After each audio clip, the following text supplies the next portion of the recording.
syndicats de gauche, etc., pour les aider à penser dans les futures politiques économiques de la Tunisie en dehors du néolibéralisme. Eh bien, Mme Hillary Clinton passait au moment où j'étais là, et elle fait un discours à la télévision tunisienne et elle dit « Je suis ici pour m'assurer que la Tunisie aura la démocratie que nous souhaitons ». Alors voilà, le printemps arabe est parfaitement résumé par cette phrase de Mme Hillary Clinton.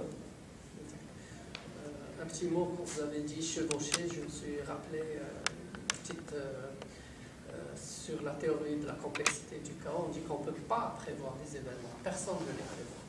Mais une fois qu'il arrive, on peut contrôler le processus, le courant. On peut surfer dessus. On peut surfer dessus. Mais l'événement, il était inattendu. Mais après, on peut le juguler. Maintenant, on va rapidement. Tous les thèmes peuvent prendre beaucoup de temps. Malheureusement, on n'aura pas beaucoup de temps. On va parler un petit peu d'un thème qui intéresse non seulement le monde arabe, mais pratiquement toute la Terre, c'est le conflit israélo-palestinien qui est partout. Là, quand on parle de la Palestine, là, c'est la plus grande injustice. Je ne connais pas une autre injustice comme ça dans toute l'histoire de l'humanité. Un peuple de 6 millions d'habitants qui est exproprié, ça n'a absolument aucun sens. C'est une tragédie qui dure depuis 60 ans. Moi, ce qui m'intéresse dans ça, c'est que je voudrais savoir quelle est la pérennité de cet État israélien. Est-ce qu'il peut gagner toutes les guerres? Une seule guerre de perdue lui suffit. Est-ce qu'il peut être un empire de 1000 ans? Est-ce qu'il peut rester? Parce que dans son histoire, il n'a jamais existé. Il a existé il y a 3000 ans, pendant pratiquement 100 ans. Je pense le règne de Salomon et le règne de David. Et pendant les 1400 ans, il était protégé dans le monde musulman. Donc, est-ce que cette entité a, on dirait en écologie, les potentialités pour survivre dans tout ce monde? C'est ça. C'est un problème à la fois complexe et simple. Bon, complexe parce qu'il y a plusieurs ramifications dans ce problème. Israël, mouvement sioniste qui a commencé fin des années 1880, par là, 1896, le premier congrès sioniste à Bâle, dirigé par Herzl, celui qui a écrit pour un État juif. Ben, au départ, il pensait à aller en Angola, parce qu'il y avait des terres libres, paraît-il, c'était là-bas. Mais ils ont très vite compris que la grande majorité des Juifs n'iraient pas vivre en Angola, ils ne l'intéressaient pas. Donc, ils sont revenus sur la Palestine, soi-disant l'ex-terre promise, enfin la terre qui appartenait aux Juifs, historiquement, tout ce qu'on veut. Mais c'est greffé là-dessus des intérêts géostratégiques, géopolitiques, géoéconomiques, qui intéressaient autant l'Europe que les États-Unis, que l'Angleterre, ce que vous voulez. Et là, il y a un livre de Viviane Forrester qui s'intitule Le crime occidental, où elle explique, entre autres, c'est pas le seul, il y en a d'autres aussi. Elle avait écrit l'horreur économique. L'horreur économique avant, mais dans le crime occidental, elle parle d'Israël. Comment la Russie, l'Union soviétique même, pendant la Deuxième Guerre mondiale, Russie, Angleterre, France, États-Unis, etc., s'arrangeaient pour repousser les Juifs qui sortaient de l'antisémitisme qui était partout en Europe. L'antisémitisme a commencé en 1889, violent d'ailleurs. 1882, avec la mort du tsar Alexandre II, ils ont accusé les Juifs de l'avoir tué. Et l'antisémitisme politique et violent a commencé donc à se répandre dans l'Europe, la Hongrie, la Roumanie, l'Allemagne, etc., le nazisme a culminé. Et tous ces Juifs voulaient fuir cet enfer. Et donc, ce que dit, je pense, si je me souviens bien, Viviane Forrester, elle n'est pas la seule, mais c'est une des analyses, c'est que la Russie, l'Angleterre, les États-Unis, tout ça, s'arrangeaient pour l'empêcher, ces Juifs, d'aller aux États-Unis, d'aller en Angleterre, d'aller en France, et les canaliser vers la Palestine, vers cette région. Pourquoi? Pour créer une espèce de tête de pont, de pont avancé, de point d'occupation, d'abcès d'occupation, d'abcès de fixation, pour justifier une présence militaire importante, permanente, pour contrôler le futur nerf de la guerre qu'est l'énergie, c'est-à-dire le pétrole. Or, 85 ou 90% des réserves d'hydrocarbures. Résumé de votre itinéraire de l'Algérie au Québec. Sous les pieds d'arabo-musulmans. Pour le futur Donc, pour le futur, c'est qu'il n'y aura pas de paix en Israël. Israël est en danger de paix. Si demain il y a la paix, Israël perd la moitié de son budget. Israël ne peut pas survivre sans... On ne peut pas faire pousser des courgettes et exporter des courgettes et des œufs et des oranges et des abricots israéliens dans le monde si on ne va pas chercher de l'eau depuis le lac Tibériade, là-bas pratiquement en Syrie, et à des kilomètres de profondeur, et maintenant sans doute à des kilomètres de distance. Il faut beaucoup d'argent pour ça, beaucoup d'argent. Et donc, tant qu'Israël est en guerre, Israël reçoit des subventions de l'Europe, Israël reçoit des subventions de l'Allemagne, Israël reçoit des subventions des États-Unis, Israël reçoit de l'argent de la diaspora, etc. Plus le soutien en état de guerre.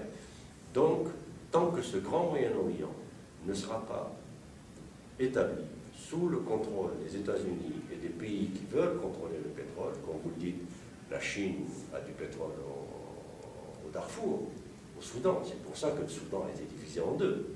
Parce que les États-Unis et l'Occident n'acceptent pas du tout que les Chinois contrôlent du pétrole sous leur nez, en face de l'Europe, depuis le puits jusqu'au raffinage. Ça a toujours été le monopole des États-Unis, de l'Angleterre et une partie de la France.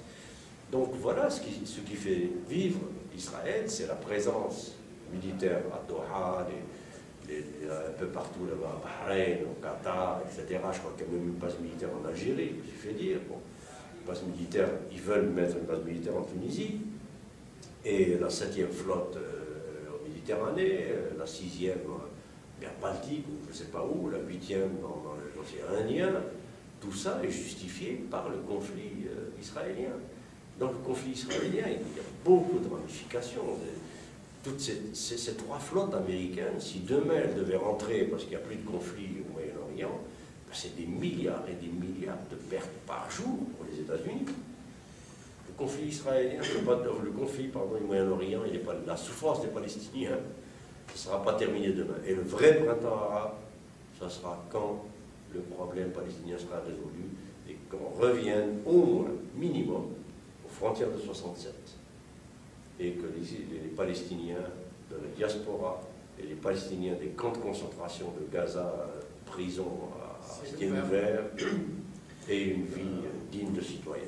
Juste pour finir cette série de questions, pour vos pensées politiques, on va finir avec le mouvement d'indignation qui se fait un petit peu, on l'a vu à New York, en Wall Street, en Grèce, en Espagne, un petit peu partout dans le monde. Bon, c'est dit que c'est à cause des problèmes économiques, mais vous savez, c'est l'économique politique. Il y a derrière la politique, dans le sens que j'y vois, moi, personnellement, une crise du système politique, de la démocratie elle-même. Pourquoi de la démocratie? Parce que ces gens, ces politiciens semblent ne plus représenter les peuples. On voit un grand vacuum entre les deux. D'ailleurs, où est-ce qu'il est, Obama? C'est un très beau discours qu'on a entendu dans les élections. On avait une émotion incroyable et puis on voit le résultat. Et je rappelle pour le système démocratique la Révolution française avec un passage de Rousseau. Parce que les encyclopédistes, ils voulaient utiliser Rousseau. Et je suis pour la démocratie, mais il y a un très grave problème dans la démocratie, c'est celui de la représentation. Quand vous avez 350 millions de personnes, comment vous allez 1000 personnes représenter ces 350 millions? Il dit qu'il y a un petit problème dans la représentation des gens. Le problème, on le voit maintenant dans les élections, il y a seulement peut-être 40% au maximum qui font les élections. Et dans ces élections, on peut gagner à 20%. Et puis, il y a des problèmes de lobbying, d'argent. Et puis, il y a des problèmes, vous avez seulement la droite et la gauche, les démocrates, c'est un cercle fermé. Donc, on voit, que pensez-vous de cette situation chaotique? Est-ce qu'on s'en va vers la fin de la démocratie, qui a fait quand même 2 siècles de prospérité de l'Occident? Est-ce qu'on est un petit peu au bout du bout? Alors, le mouvement des indignés, c'est le résultat, en fait, d'une non-démocratie. La démocratie, demos kratos, le mot grec, le peuple et le pouvoir, c'est distribuer le facteur de pouvoir au peuple. Or, le facteur de pouvoir, aujourd'hui, c'est l'argent. Et la démocratie, c'est d'abord la plus grande redistribution possible de l'argent au peuple. Les seules démocraties qui se rapprochent, les démocraties que je connais sur cette terre, c'est la Suède, c'est la Norvège, c'est l'Allemagne, c'est le Japon, plus ou moins, parce que ce sont les pays où il y a la plus grande redistribution de la richesse nationale. La démocratie est économique et elle est politique en même temps. Toute politique est économique et toute économique est politique. On ne peut pas s'y séparer, vous avez raison de le dire. Et donc, ces indignés, c'est le résultat finalement d'une politique qui a été incapable de réaliser la vraie démocratie, qui est de réduire les injustices, de réduire les inégalités et de faire en sorte que l'argent généré sur un territoire national soit redistribué le plus équitablement possible. Et ça a fini avec la financiarisation de l'économie, parce que seule la finance peut augmenter de façon infinie. L'économie réelle ne peut pas. On ne peut pas faire de l'argent infini avec des arbres infinis. Les arbres ne sont pas infinis, ils sont finis. Donc, ça a fini par 1% pratiquement des pays riches au Canada, 1% de Canadiens possèdent 40% de la richesse canadienne. Mais la plupart sont dans la spéculation, dans les grandes institutions financières, les bourses. Et États-Unis, 1% des Américains possèdent 75% de la richesse industrielle américaine. Et donc ça crée des inégalités, de la misère, de la qui devient. Le mouvement des indignés, ils sont en train de dire on ne peut plus supporter l'insupportable. Et moi, mon pronostic, c'est que ce mouvement des indignés, on va essayer de l'étouffer par tous les moyens. D'ailleurs, vous voyez, on est en train de les concerter. Comme par hasard, New York, Vancouver et Ottawa le font en même temps. Et puis, bon. Et je ne vois vraiment pas si ça nous dit pas une espèce de révolution, mais alors avec étudiants, syndicats, classe ouvrière, etc., qui mettent par terre complètement le système politique et économique actuel parce qu'il est fini. Il est dominé par le capitalisme financier, et le capitalisme financier, il est fini, il a atteint ses limites. Il ne peut plus produire de l'argent avec de l'argent, parce que l'argent qui se fait avec de l'argent sans produits, utilités et services concrets dans l'économie réelle, déséquilibre de façon exacerbée l'offre effective et la demande effective, et ça finit par exploser. Donc là, ça ne sert à rien de multiplier l'argent à travers le monde, parce qu'on aura beau le multiplier, les maisons qu'il faut, les études, les universités, les infrastructures, etc., ne sont pas là pour être absorbées par cet argent, même si on le distribue. Donc il faut complètement changer la donne économique et revenir à des points de politique économique plus modestes, pas de profit maximum, pas de croissance à 4, 6, 10, 12%, c'est de la folie, on va faire la surchauffe. La Chine va faire la surchauffe. Alors nous, Algérie, nous, pays du tiers-monde, tout ça, on est encerclés par deux cercles vicieux économiques terribles. L'Occident est menacé par des cycles inflation-déflation. Parce que tout ce qu'ils savent faire quand il y a récession, c'est la planche à billets. C'est ce qu'ils ont fait avec la crise 2007-2008, 15 000 à 20 000 milliards de dollars distribués comme ça au système bancaire. Ça va créer de l'inflation, la superinflation, l'hyperinflation. Ça ne va pas faire autrement. Mais comme la production réelle ne suit pas, etc., même avec cet argent, la spéculation augmentant, les prix, les gens n'achèteront plus, ils ne peuvent plus, ils sont étouffés, même si on leur donne de l'argent, parce que les produits coûtent de plus en plus cher et ils viennent de plus en plus loin, etc., etc. La spéculation regroupe. Bon. Donc des cycles inflation-déflation, parce que l'investissement arrête, puisqu'il n'y a pas assez de demande. Enfin bon. L'autre côté, on est encerclé par des menaces de cycles de surchauffe de l'Inde, de la Chine, du Brésil.